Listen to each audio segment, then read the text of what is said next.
was real young. Her best friend is a skinhead chick. She knows an Asian boy named Yick. Caitlin, she is very chic, but I am still in love with a girl named Spike.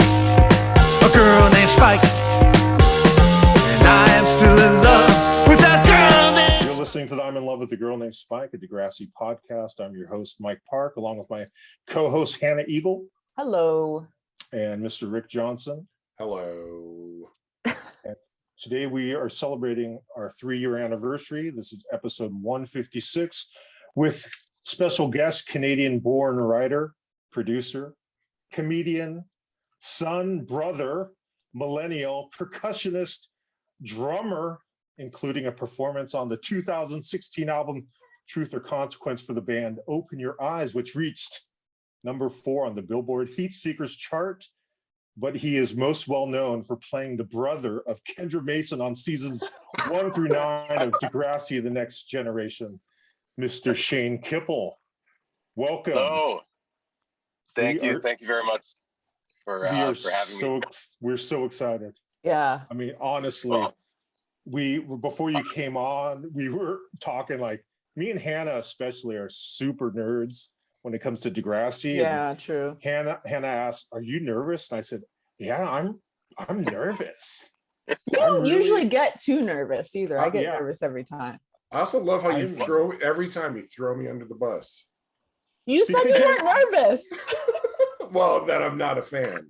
Well, you are a fan, but you haven't watched ahead of what we're watching. So we're currently on season 4, episode 6.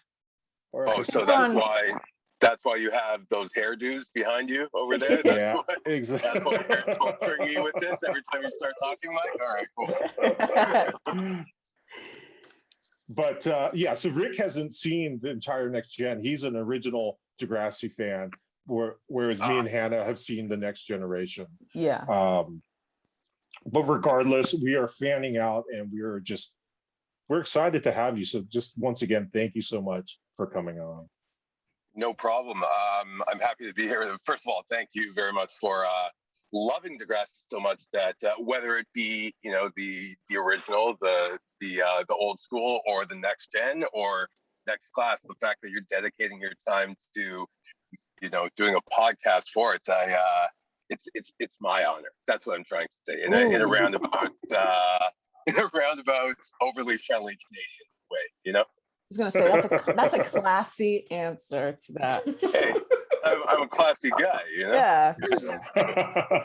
So when we start out each episode, we give the title of the episode. We're all musicians, myself, Hannah, and Rick. Don't do this to me. And then we ask Hannah. Hannah knows the least about music, and we ask her what the title. We say the title. We ask which band sings this. So I found a podcast that you were a guest on called the Insider, and it listed your 5 favorite episodes.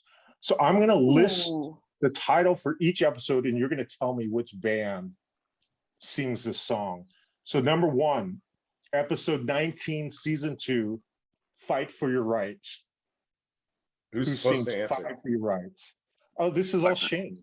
Okay. Oh, this is all Beastie Boys. Yes. So next one, Shane. Episode 16, season 4, Eye of the Tiger. Who sings Eye of the Tiger? Oh my God! Why do I always I always forget the name of the artist? No, it's not coming to me, and I'm so embarrassed. Can I? Survivor. Go ahead, Survivor. Survivor. Okay. Oh my God! The Bobo Foreigner. How can you forget? Sorry, I don't know. I don't know. And you know what? I'll probably forget next time too. Rocky 3. Rocky 3. No, Rocky 4. I know Rocky, but anyway. My bad. All right, 1 for 2. Episode 10, season 5, Redemption Song. Redemption Song. Reggae artist. A reggae artist. Most famous reggae artist in the world. Bob Marley? It's got to be Bob Marley. Yeah. Robert Marley? Robert? Bobby Marley? Yeah. Correct. Thank you for helping me out and making me look a little bit better. But apparently I'm the same same scores as Hannah from. They do this to me every week. So Okay, so you and I are we're friends in misery. Okay. Yeah, Hannah's still losing this. I'm party. bad at that. Yeah, I'm good at a lot of things. So It's the pressure, the pressure changes everything. Everything. Yeah. You read anyway. Yeah. Episode 14, season 5, Eye Against Eye. Here's some hints.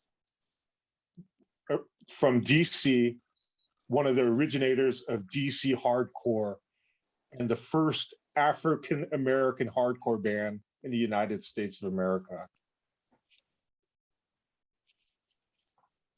Can that's I? a trick question. Well, I know you know it, Rick. Hannah? Of course, I don't know it. Ah, Bad No, I'm brains. sorry. bad brains. Bad brains. Okay. Okay. And Okay. last one, also season 5, episode 18, High Fidelity. Good season. Good movie. It's a great movie. That's it. John Cusack. No. Yeah. I don't know that one either. Yeah. You're putting me in a box here. I know. That's okay. I think this is just proof that this is not a fun game for everybody to play. It's great. I love it. Elvis Costello and the Attractions, off the record, Get Happy. Oh, right. Of course. Of course. One of the best videos. When Ron listens to this, he's going to be so disappointed in my Oh, lack no. of knowledge. Yeah, oh yeah. They'll never let me live it down. So let's talk about your music first. We're just going to jump into your music because as musicians, we love to hear about actors that we love that also love music. So I'm just going to talk first about the simple question of where's your favorite place to perform in Toronto? Favorite place? That would be the Phoenix Concert Theater. Have you played the Phoenix? Have you been to the Phoenix before? I have. Yeah. Yes. It's great. Nice. It's great. Yeah. The stage is nice and spacious. The system is great. The crowd is usually amazing. Neighborhood leaves something to be desired, but aside from that, there's that Domino's right next door, so you're always fed. Yeah. that's true. And a couple bars. I think that Gabby's right down the street. But yeah, the Phoenix is great. It's Rebel now, but Sound Academy is also a great place to play. Oh yeah. And would this be also your favorite places to see live music? Well, it always depends on the band, right? Like some bands it seems like they put on a much more intimate performance on a smaller stage, even if they could pack an arena. But it really comes like if I love the band, I don't care where they're playing. But if I could see them at a place like Rebel or the Phoenix or the Danforth Music Hall, where it's general admission and you could just walk right up to the front, I don't care how old I get, I'll always be that guy fighting for my spot. Getting my shin stomped, getting my kicked in the back of the head. Doesn't matter. I'm standing front row. I'm standing front row. Well, yeah. And at the Danforth, you just kind of roll to the front because it's on that hill. Yeah, that's true. That's true too. Indoor hill. Finally, favorite two-parter, favorite local band, favorite band of all time. Ooh. Oh man. Okay. Favorite local bands. They're GTA. The Arkells. I love the Arkells. Right from the beginning, and those guys have gone through such a musical genre transition that you can't put them in a box. They can spread their wings and go whichever. So love the Arkells. And favorite band of all time, man. This question. I don't know if I could give one. I have to give three. Okay, and let's hear it. they're going to be Dave Matthews Band, Incubus, and Ooh. Muse. What was the last one? I'm sorry. Muse. Oh, yeah. okay, great. Yeah. I love it. Yeah. I love it. I know that you recently stopped playing drums. Do you miss it? Are you still like playing a little bit to keep your chops up? I'm playing a little bit. I miss it every day. Yeah, but it was just you know, everyone who plays music, and especially when you're part of a band, you know that being in a band is so much. Keeping a band together is so much bigger than just having musical chemistry and loving to play. You need to get along. You all have to have the same work ethic. You need to be focused. And I just got sick of starting over and over and over again. You know, the honeymoon phase, sweet spot, and then someone has to go, and this guy. And then you have to rent a bassist, and it's like, do you want to be in the band? No, I need to charge you $50 per practice session, and $200 per show, and this and that. Yeah, so yeah, I some of the best times in my life were playing music and on stage, and the people that I met, are like still friends that hopefully I'll keep for a lifetime, but. In terms of putting in my 30, 40 hours a week behind the kit anymore, I just I have to follow the money, you know. Yeah, That's crappy to say. Fair. I wish I had money to follow.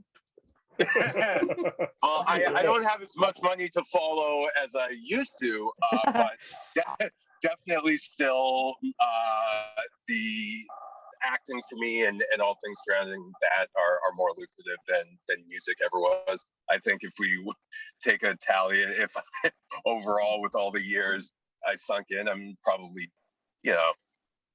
down $20,000. So Yeah, aren't we all? I think everybody in this chat is in the same position, probably. 20,000. I'm down a lot. Yeah, I was being conservative with the 20,000. It's probably, I mean, my kit alone was $10,000. With all the hardware and everything else. But yeah, I miss it. But like people still call me and do you want to play? Do you want to get into this project? We're starting something new.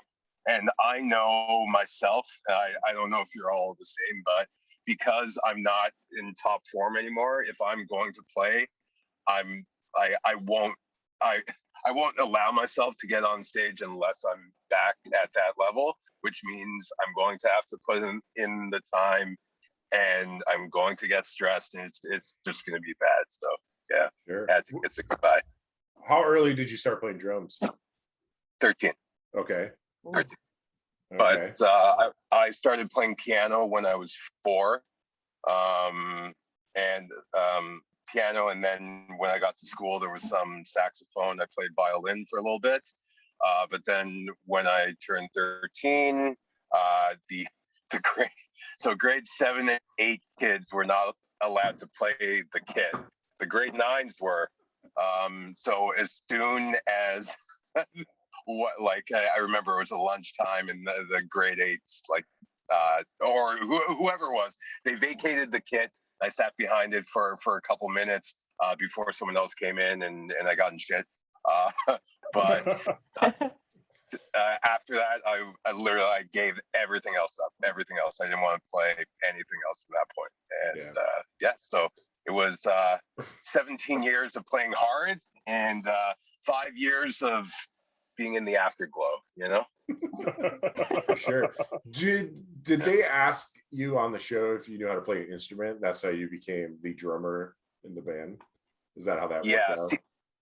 Season 2, when we came back, we had like just a cast powwow. How is your off season? Welcome back. Okay, here's some things to look out for season 2. Here, let me show you some footage of things mistakes that you were making on camera, all of you. So try not to do this. Try not to do this. Maybe take some acting lessons. Do it. And then we're planning on it. Not specifically, but and now we're planning on starting a band this year. So does anyone actually play? And I threw up my hand. I played the drums. Jake Epstein, who's brand new at that point, Craig, he's like, I sing and I play guitar. They're like, all right. Anyone else? And they're like, no. We'll figure it out. We'll fake the rest. Okay, great. We got that. I just envisioned you showing up to the whatever the production meeting with just some drumsticks. Be like, this is me now. This is who I am now. This is me. Yeah. Where I'm going to force this to happen. I snuck onto the grade 9 kit over the summer. I'm ready. I want this. I want this. Yeah. But there's a gallery shoot that we did in like season 2 or season 3 where I had my frosted tips growing out, that like beach shaggy hair from season 3, and I'll never live it down. They caught me like mid twirl with a stick with this goofy 16-year-old like smile on, and my mom has it up in her place right when you walk in. And I'll never live it down. Never live it down. And full disclosure, we've been pretty harsh on your drumming in those early episodes. Not me. Not me. Me and Rick. Not me. It's true. It's true. Well, how like hard on drumming in what way? Because I might have excuses for potentially. Okay. So the question that I didn't ask just now was, did you purposely dumb down the playing for the show? That's not a good question. Of course. Yes. Okay. I assumed. So, first of all, none of those songs were like they were all done in studio somewhere else. Of course. But then I was the guy, and any of the original cast members could attest to this. I was the guy that got in so much shit for making noise, because when you're a drummer, like, and everyone knows the drummer in practice is just like, you put your sticks down on the snare after the song's done, and then people start talking for a minute, and before you know it, you're like, you're fuck. Can I swear on this podcast? Yeah, go for it. You say whatever you want. All right. You're fucking around again, like you're doing, and everyone's like, okay. But on a film set, that when they're like 80 people, like unionized people, and everyone's like, you live and die by the clock, and I'm playing in a big echoey space, even like tapping around. Sure. And they come over, they're like, we can't hear each other. Don't make us take the sticks away. And they did a bunch of times. So yes, everything was dumbed down. Plus they also like they taped or glued 2 or 3 cymbals together. So even if you actually did hit, it sounded awful. This is so good. That's crazy. All the enjoyment out of it. I just love that you got in trouble for being a drummer. That's my drummer for being a drummer. But there are worse things to get in trouble for. But the truth of it, you're not even supposed to make contact. Like if you can get as close as possible without touching the hi-hat or touching the snare, they're like, more power to you. So you're criticizing my drumming. That was glorified air drumming is what that was. Well, now that we know that, hell of a job. A hell of a job. Thank you. That's what I want. I apologize, and you're off the hook. Yeah. Thank you. If anything, amazing miming. Yes. It's getting kind of dark in here. Let me that's not good. Ooh. That's great. It's great. That was great. Yeah, that's great. We're low key here over. Yeah, that's so let's get into the nitty-gritty. Ooh. Who did you have a crush on during the filming of Degrassi? Actually, I'm going to simplify it. Who did you have a crush on the first day of filming, and why was it Stacy Mistician? Well, first of all, how can you not have a crush on Stacy? That's I mean, Kevin Smith has a crush on Stacy Mistician. The whole world does. So obviously, yes. And Amanda Steptoe, Spike. Of course. Quite an amazing woman. Car alarm. Can you hear that? Can't hear. No. Is it your Oh, you can't car? hear? Oh no. The, No, the breaking into my car Oh, right now. someone's carjacking me right now. wouldn't that be Um, wild? That'd be And, crazy. I don't think it matters now if I say anything. I think she knows anyway. But I did have a crush for a bit on Lauren Collins in those early days. But she's married with child now, and nothing. I Wow, love it. hey, get back to your car, man. Or someone's gonna take yeah. it. Oh, there we go. Every Nope. once in a while, I'll hear an errant like. Yeah, I That's don't fine. really hear it. Yeah, don't hear it. It's cool. There we go. It's off. Okay. Give us a play-by-play. What was just happening there? Oh, over there. Yeah. There was a red minivan, possibly a Windstar. Was just the alarm was blaring, and then it seemed like it was cycling because it went off for a second and went again, and this happened 2 or 3 times. So I got excited, and then finally. Someone walked over and turned it off, and that's the play-by-play. Not that exciting, and I'm glad you didn't hear it, but it was right in my ear, even with the noise canceling of these amazing Enoch fires. I know. I mean, $65 Amazon. The review should be: I was doing a podcast and a car alarm was going off, and no one could. And hear I it. stopped a carjacking. Yeah. Yeah, and I stopped the carjacking, and end of the day, I'm a hero. Yeah. I'm a hero. Yeah.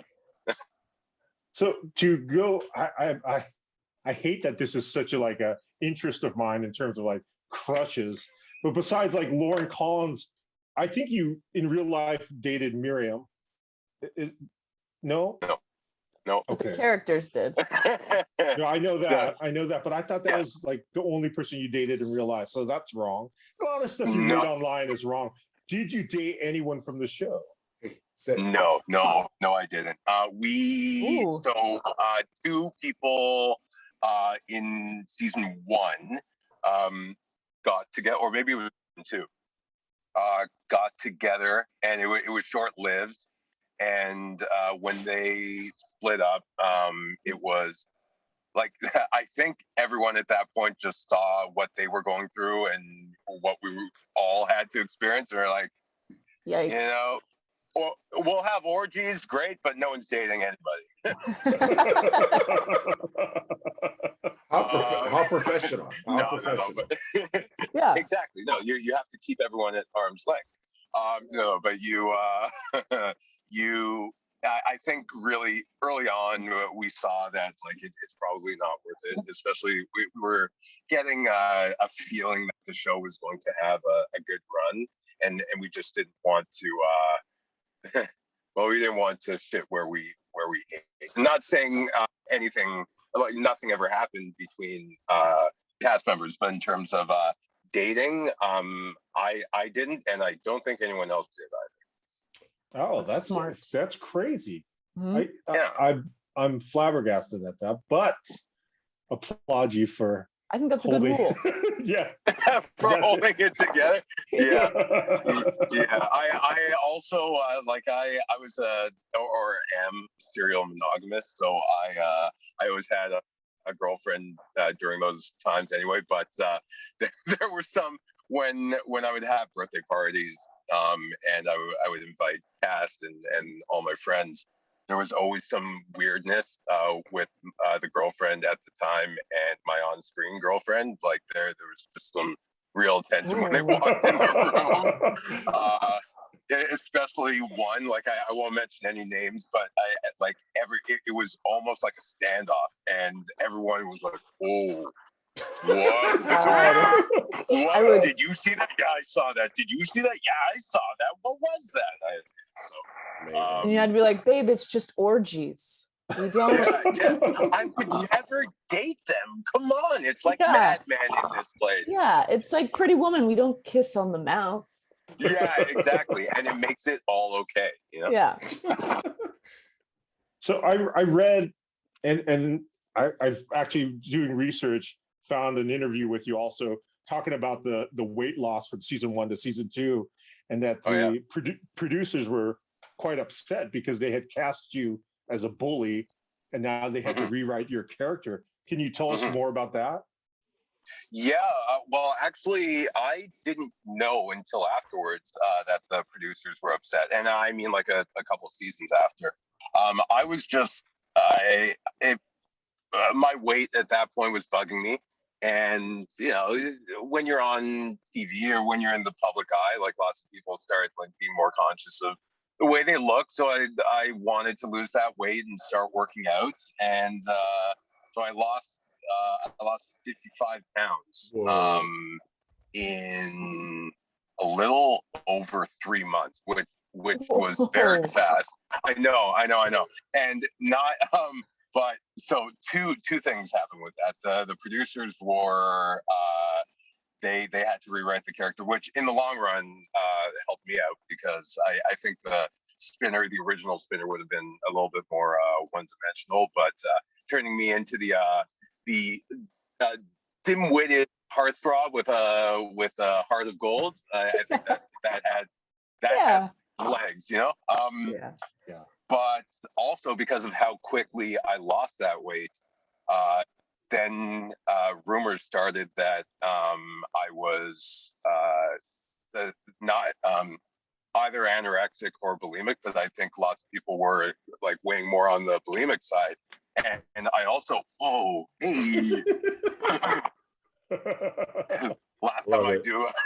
last time I do a video podcast from parking lot. So what I found out later was they had crew members secretly following me into the bathroom like after lunch, and so I didn't.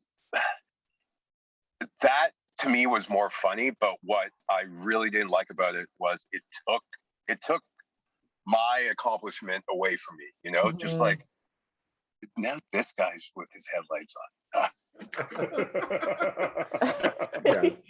Do what you got to do for your eyesight. I'm gonna get to another spot here really quickly. Danger. I love this. You know how it is.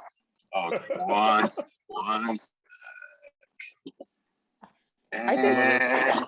I can't imagine anything scarier than being 13 and having someone follow me into the bathroom. Oh, well, I was an adult.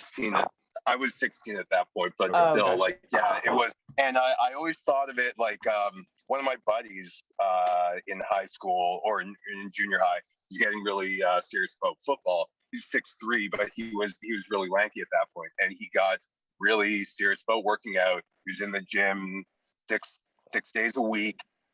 He was using like creatine and all these supplements, but and he got really big. He put on like 40 pounds.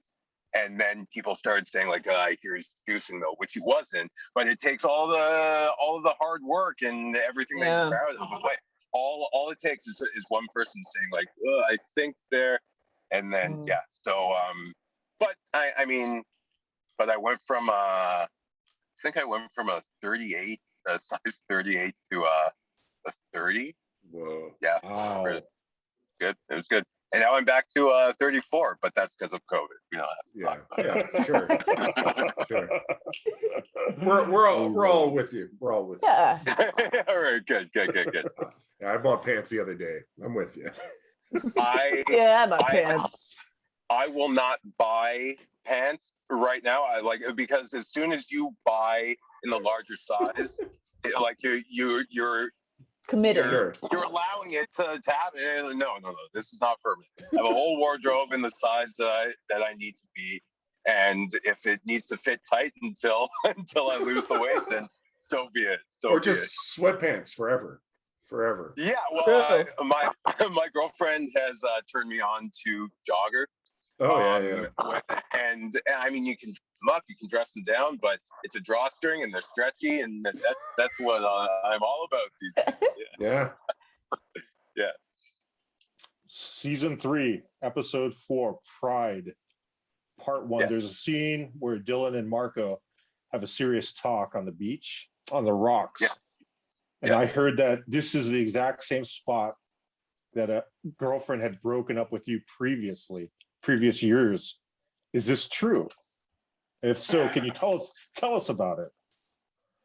Oh, yeah. Okay. So yes, this one is true.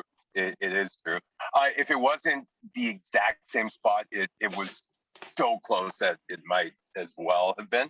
But I can't. If I tell you the context of why she broke up with me, because I did deserve it for something I did. Actually, you know what? To tell you the truth, we were not dating at that point. Her and I, she ended up being my first girlfriend maybe a year after that. But at that point, we had not officially dated. And it was over something that I had done with someone that you may have been related to. No. Her grandma. And we'll leave it at that. Okay, so but when you were filming that episode, were you like, oh my gosh, this is the place? No, and I'll tell you why. Because that day was so fucking cold on that beach. We knew it. Yeah. There was nothing. No, like that. I think it was filmed in mid-April or late April, which in Toronto might as well still be winter most of the years. And we were having a water fight, and we're playing beach volleyball.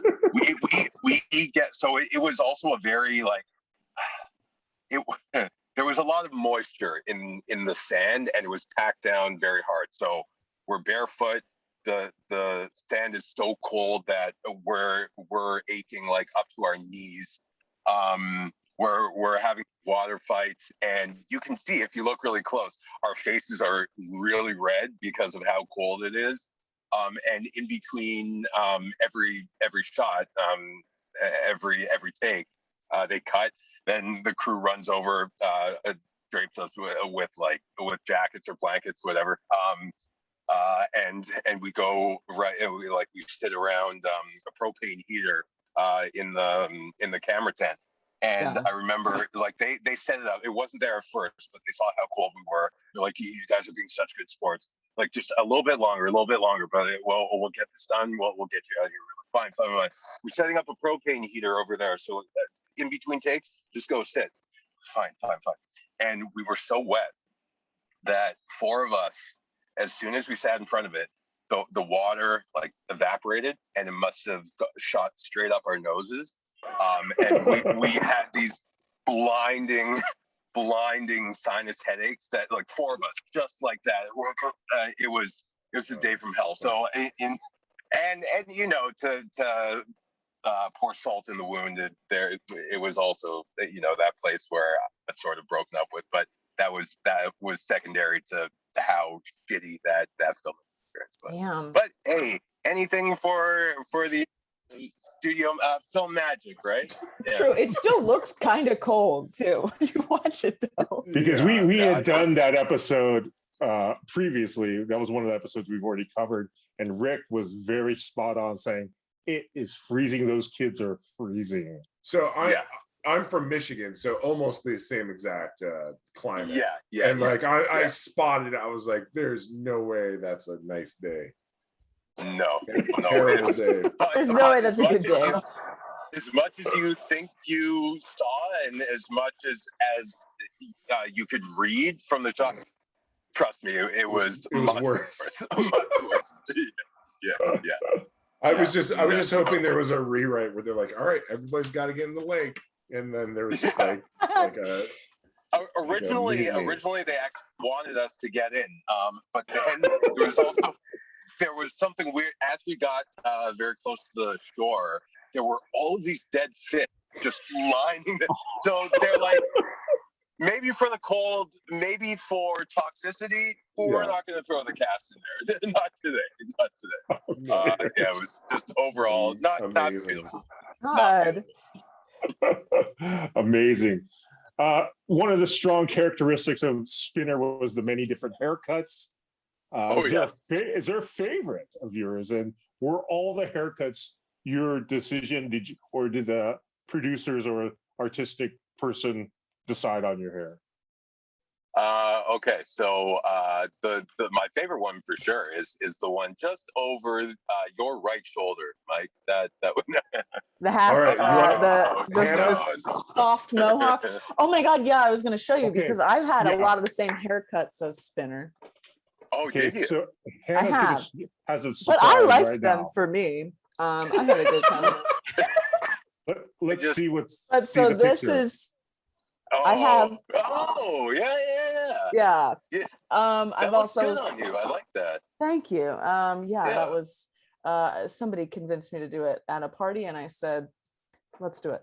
But I think I've also had the short bleached hair, Yes. and then Cool. Do you have one we can show? ooh, I'd have to look for it. I'll have the- All right, you look for it. I'll tell this story in the meantime. So Go when for I it.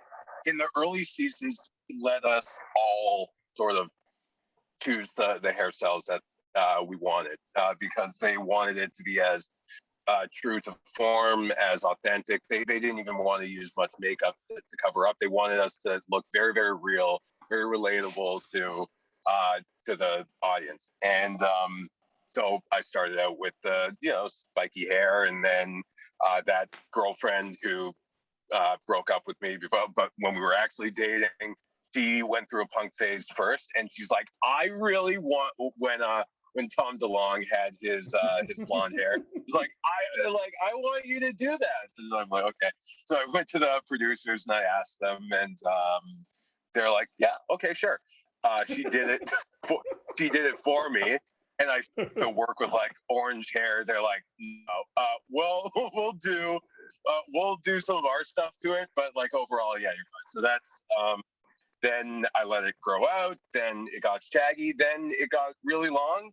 And they're like, all right, you've had enough free reign on your hairdos. we're stepping in here now. And the first thing that they chose to do was the Flock of Seagulls relaxed mohawk afterwards. So I'm like, Yeah. really? You didn't like what I was doing, and that's what you did?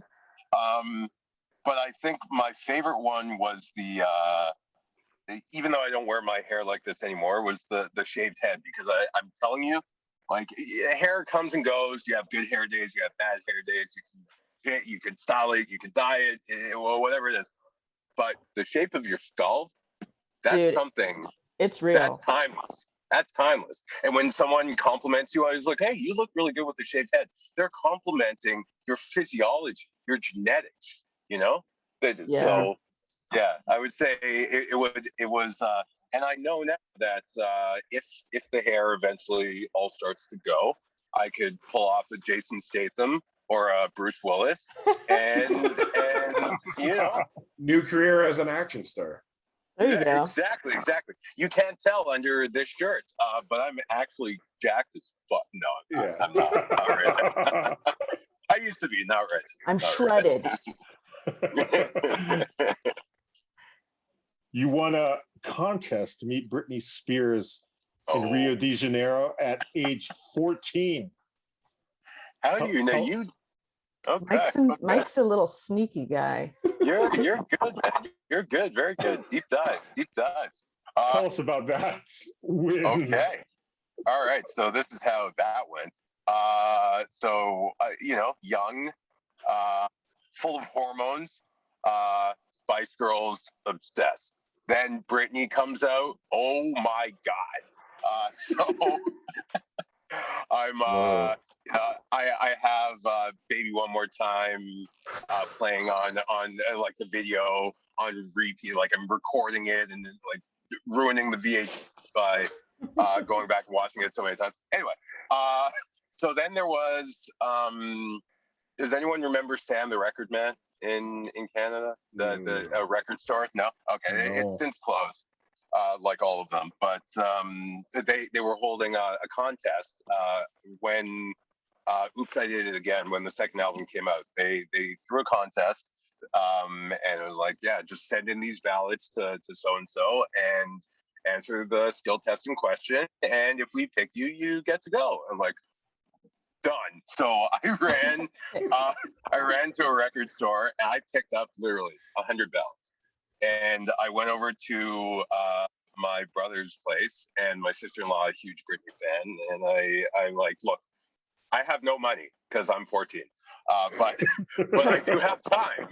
So I will sit here and I'll fill all of these out, all 100 of them, half in my name, half in your name, if you just, wow, there's live folly all over the place.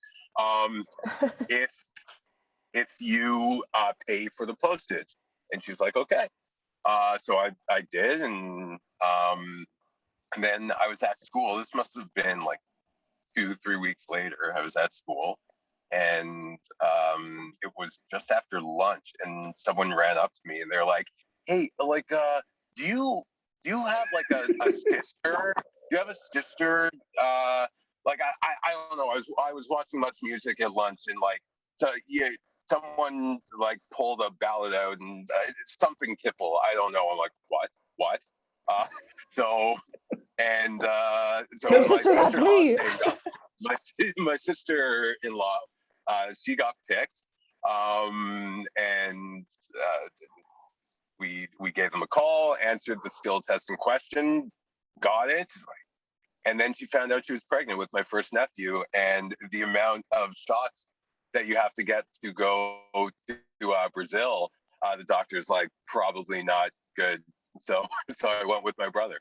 And to this day, she won't let me live it down, and she resents my oldest nephew.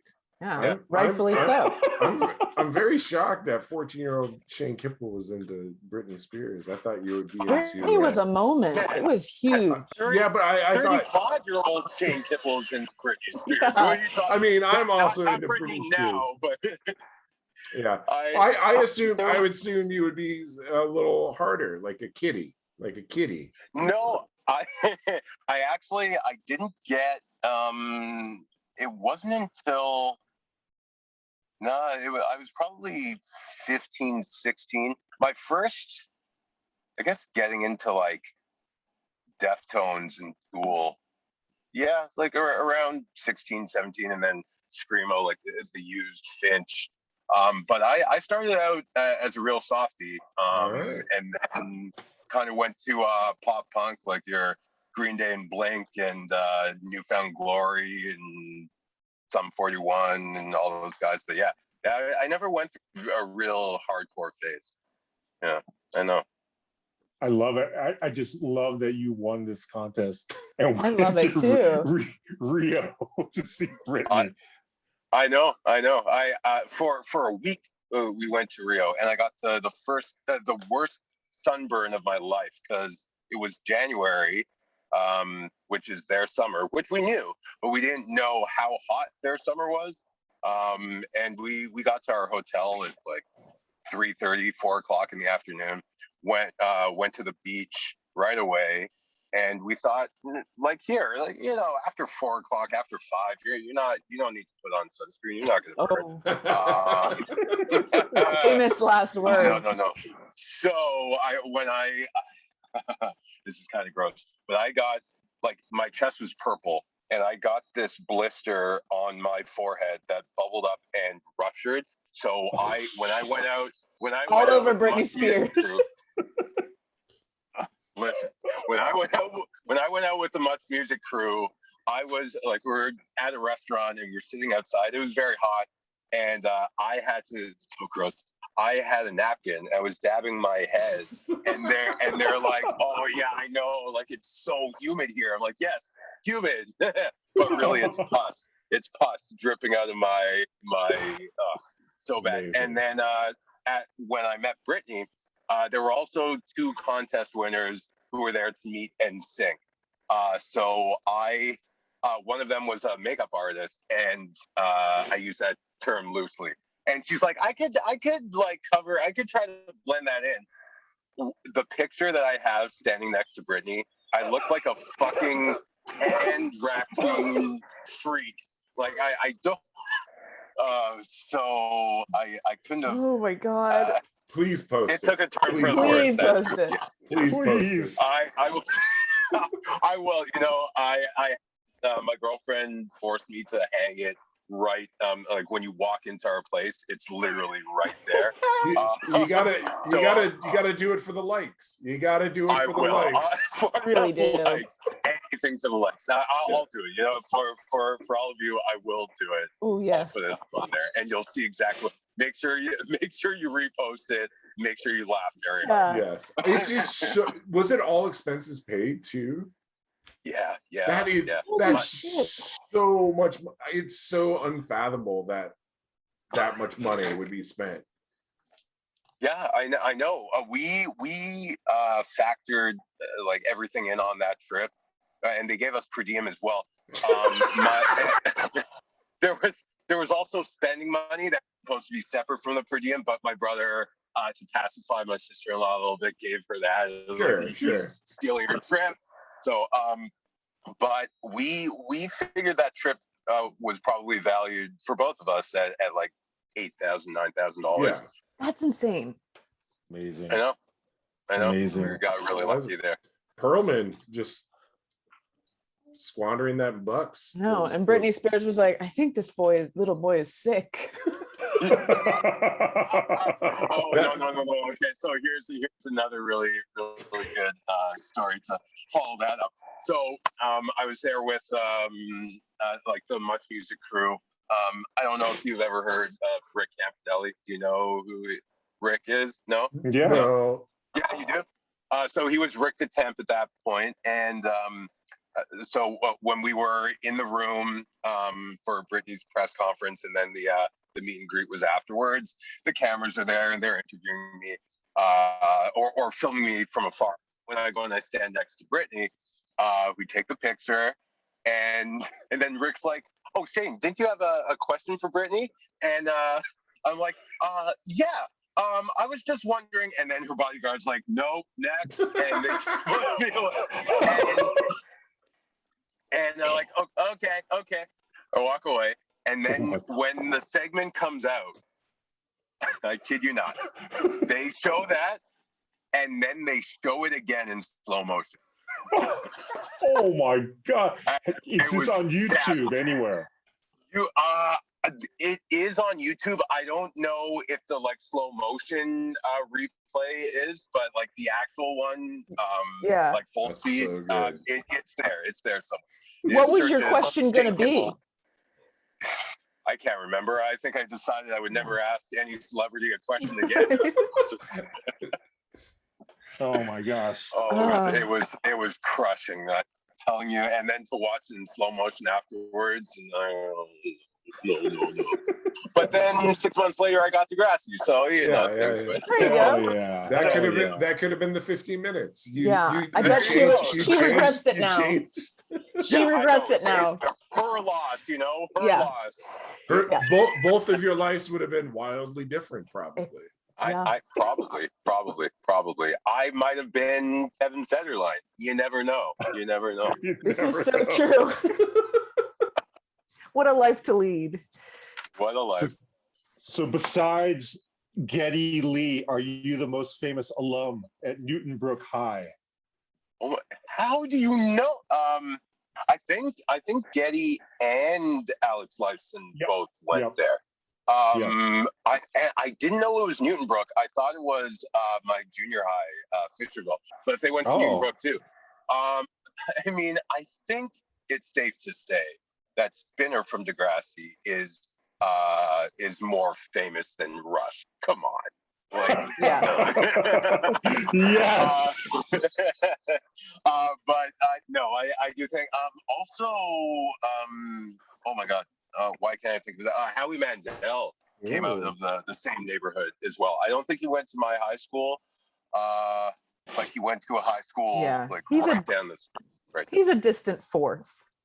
To the, I don't know who third is. What was Bobby's World? Like, and who eats at Boston Nobody Pizza? remembers Bobby's World. Yeah.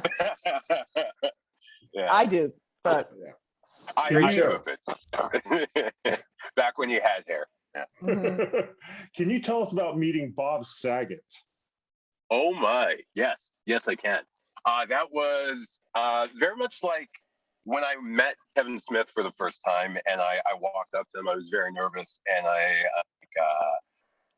hey, hi, Jason. Hey, Kevin. I'm Shane. Yeah, dude. We know who you are. Like, you know who. So I'm in Vegas for a television conference, and I'm with a bunch of the cast. And we're just walking from our hotel to one of the rooms where we were going to be taking some meetings. And so we're walking through the lobby of the hotel. I'm not sure if you know the hotel, but it's in between Mandalay Bay and Luxor. It's this like corporate hotel. So we're walking through the lobby, and someone elbows me. They're like, "Oh, hey, it's Bob Saget," and he was walking through with his I assume assistant. And I look over. I'm like, "Oh crap, it's Bob Saget!" And then he's walking full stride, looks at me, stops. He's like, "Whoa, whoa, whoa, whoa, whoa, whoa, whoa!" Stops, and he walks right up to me, shakes my hand with both hands. He's like, "This is an honor. I can't. I watch with my kids. Oh my God, you're all here.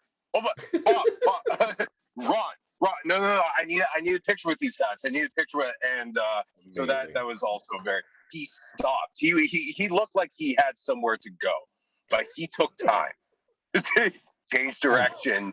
He might have caused a little bunch up behind him if he was driving. Probably would have gotten rear-ended, you know. And yeah, no, it was cool. I like that. He was a very nice guy. I don't know much about him, the person, but who I met that day was a very very charming tall man. He's very tall. That sounds right. I love it. I love that he just stopped in his tracks and just said, Yeah. "It's Spinner. I need a photo." Yeah. No, but the funny, like, he walked up to me and shook my hand, and he was talking to me, and then he's like, "Oh wait, you're all here."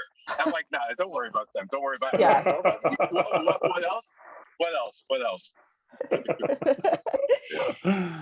So obviously you see this show, you start season 1 and it's growing, and especially I know it's a Canadian show, but when did you realize how big the show was in the United States?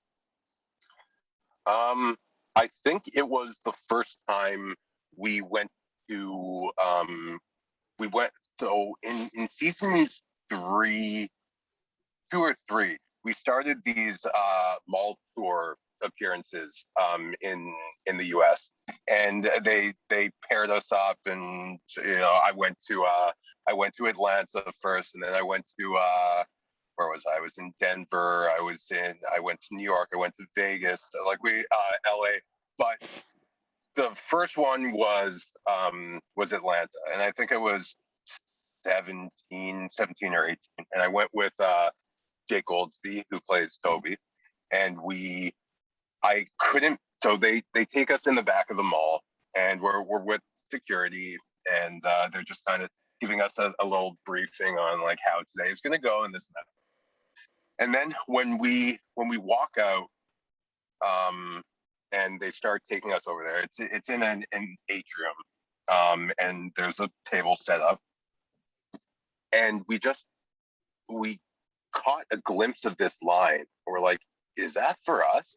And then we round this corner, and we see that this line is like snaking through the entire mall, and the atrium, like the second floor balcony, is also like completely flooded with people just looking over, like it's like the mezzanine at a rock show or something, and that's the VIP section. And then like someone sees us and starts screaming, and then the entire line, just like dominoes, everyone just starts freaking out.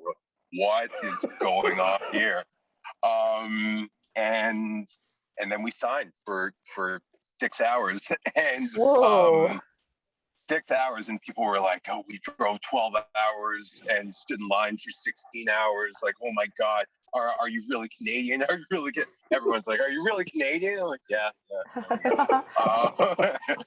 Thank you. But what I also never experienced, never thought I could, was like your hand by the end, your signature is not your signature. It's like it's some weird squiggly mark because you can't feel your hands anymore, and you've been smiling for so long that you're like it's just, I mean, first world problems obviously, but like it's I can't describe it. Like your face is locked in that smile, and by the end it feels like you need to ice your jaw for a while. But it was like a dissociation almost. Yeah. And then so I went on that one, and they just got bigger and bigger and bigger. When we went to New York, they were it was Jake Epstein, Aubrey Graham. You might know him as something different now. And then Mr. Graham. And Andrea Lewis. And they wanted to split us up because they security in the mall. They're like, I don't think we're going to be able to take on this many people at once if things get crazy.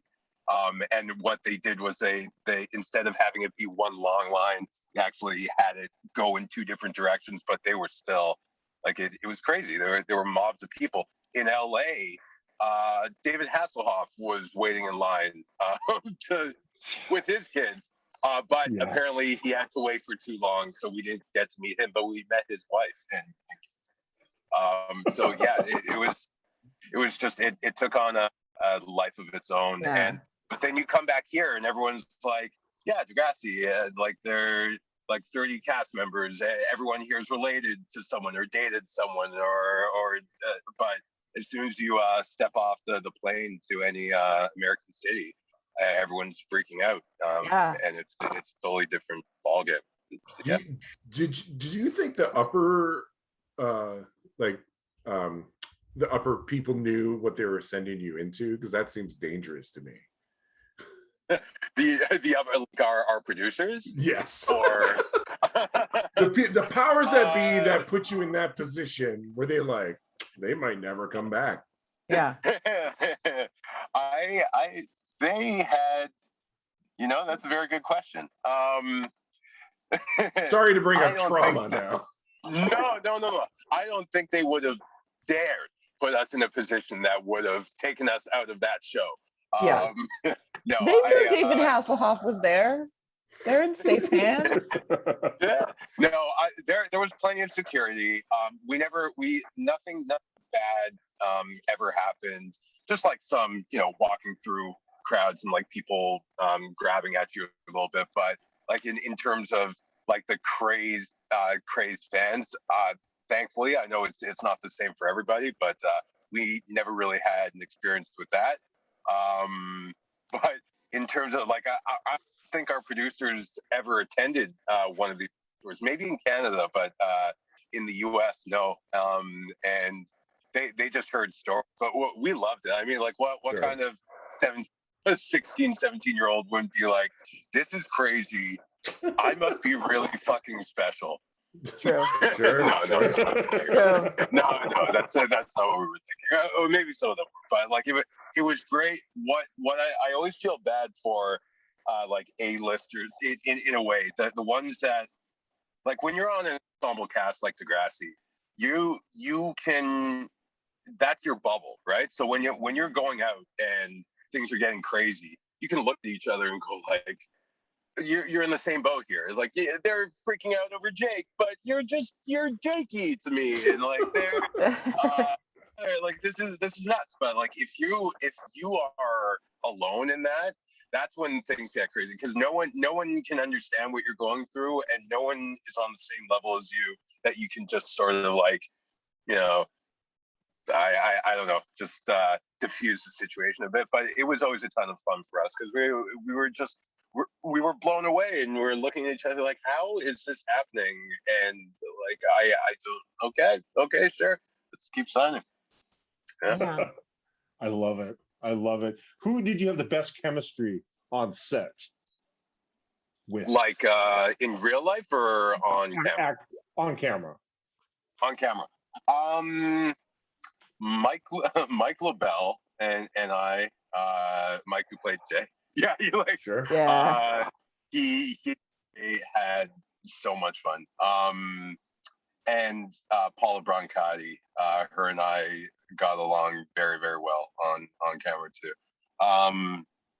But in that original crew as well, like with Aubrey and Adamo, Aubrey who played Jimmy, obviously, Adamo who played Marco, and Andrea Hazel, Lauren Collins, Paige, like that crew as well was like sometimes we were having the same thing that used to happen to me when I was playing the drums on set. That would happen whenever the five of us were on set together. It was, guys, shut the fuck up. we are 45 minutes over. You're about to go into overtime. We are going to get in shit. Do not quiet. And like we would get background actors in trouble all the time too, because we made friends with them. We're talking with them, and they're like the sad truth of the industry is those guys get like, you know, they're on a very short leash. So if there's noise going on set, and the main actors are there and they're making noise, and the background are making noise, they're gonna be like, okay, if you don't shut the fuck up, you're not coming back to set. And you guys, stop being bad influences. But like all of them, I had a great time with all those guys. But in terms of like on camera chemistry, I would say, Spinner and Jane, Spinner and Jay, and Spinner and Marco, I would say. Yeah. Okay. You can only pick one Jake Goldsby or Jake Epstein. Oh, I Which can't one? do that. Yeah. That. You're in a boat and they're both sinking. Which one do you save? Well, I'll save Jake Goldsby because I think Jake Epstein is a stronger swimmer, but that's the only reason. Good answer. Good answer. The Right. Mount Rushmore of Degrassi. We're not going to include the old school Degrassi, just the next generation. We're going to put you on the Mount Rushmore. Easy. You fill out the rest.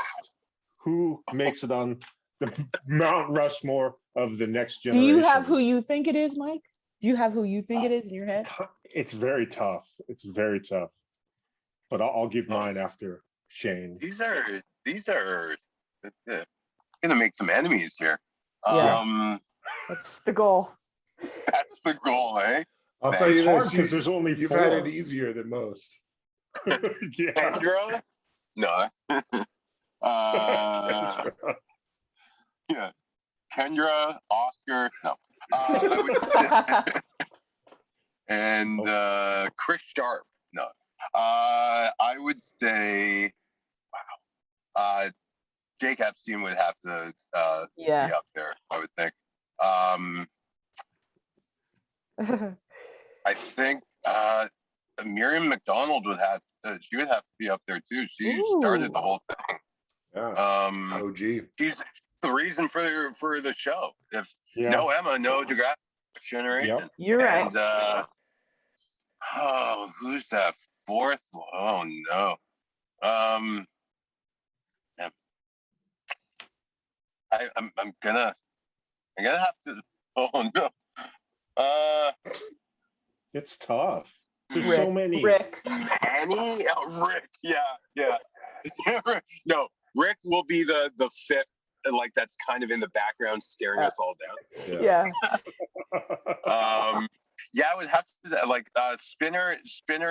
I think had the most notable storyline, and that's no offense. I can't answer this question. It's tough. I think it should be all spinners with different hairstyles. Yes, now we're talking. I actually we have these Degrassi minis that at one point someone thought it would be a good idea to have like some filler episodes, some like 2-3 minute episodes. Oh yeah. Like some for fun and some like that actually filled in some storyline. And I pitched this idea that every time it was just a normal run of the mill scene, like nothing important at all. But every time they turned back to me, I had a different hairdo. They didn't do it. They didn't do Genius. it. That's genius. Yeah. Oh my gosh! I Again, love they're it. lost. So who would your Mount Rushmore of Degrassi be? That's I'd go Spinner, Jimmy, Page, and Emma. Wow. You Spinner, said that Jimmy Page. fast. No, okay. Yeah, no Okay. hesitation. But you thought about it. I I think thought about it. Manny would have to be in mine, and Terry, Oh, okay. and then someone else. Okay. Terry, Kendra, and Rick. Sure. Okay. Here's All a, right. here's a question that you may not know. And if you don't know it, what do you think it was? What got poured on Rick? What was the substance that got poured on Rick? Oh yeah, because we have a theory. I know what it is. Oh. I know what it is. Okay, what was it? Yeah. It was paint. Okay, Oh. Yeah. that's not what What our did theory was. you think it was? Mustard, Well, yellow I mustard. thought it was. Mustard. It just seemed like mustard to me, so I said it was. Of course, you knew it was paint. I didn't. If I knew it was paint, I would have said it was paint. I said it was mustard. Okay. We were really hoping for hot tar, like the good old days, or blood, like in Carrie, but no, Sure. they Blood would have They been went so with- cool. I know, but it was Carrie-esque a little bit, Absolutely. except for Yeah. except for the telekinesis afterwards. I'm glad that happened. He would have done it if he could.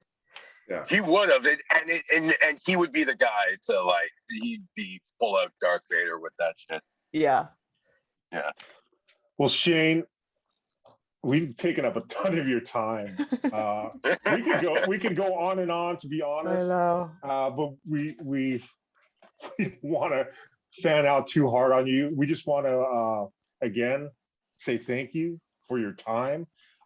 We also want to ask you if maybe in the future you would come on again so we can assault you again in the future. That would be a blessing to us. I will say this. I've had a horrible time. I want this back. I want that hour back. No, I will not come back. No, of course. I know it was a lot of fun. I still I feel like such an unprepared idiot over here, like with one light on in a parking lot in a grocery store where my milk is probably going sour. Next time I'll be much better prepared. And Mike, I'll find some early skanking pictures of you to post behind me, and we can have a little war. We can have a little war, war of the gallery shoots. But yeah, no, honestly, this was a ton of fun, and you guys you're all beauties, and yeah, I'd love to come back and do it again. Thank you so Awesome. much. Thank you for making our 3-year anniversary so special. We love Degrassi. We love you. We love your character now that we got to talk to you. We love you as a person. Thank you. You are Thank awesome. you. Thank you. Thank you so much. Thank you very much. I appreciate it. Yeah, just send the word. You have my number now, and whenever you need a listener showing up here to bring some clout to this podcast, you know. Ooh. Yeah. Heck yeah. You know where Love to it. Yeah. Love it. Right on. Have an amazing evening. We'll talk soon. And thank you again. Bye-bye. Thank you. Bye-bye. Thank you. Take care.